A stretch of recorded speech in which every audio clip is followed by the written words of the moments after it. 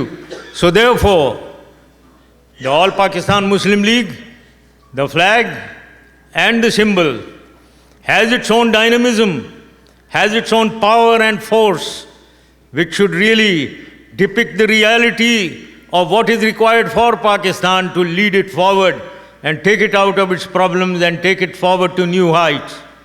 Therefore, ladies and gentlemen, I would request you all in such large numbers to join the party, because I can with confidence say that we are not those,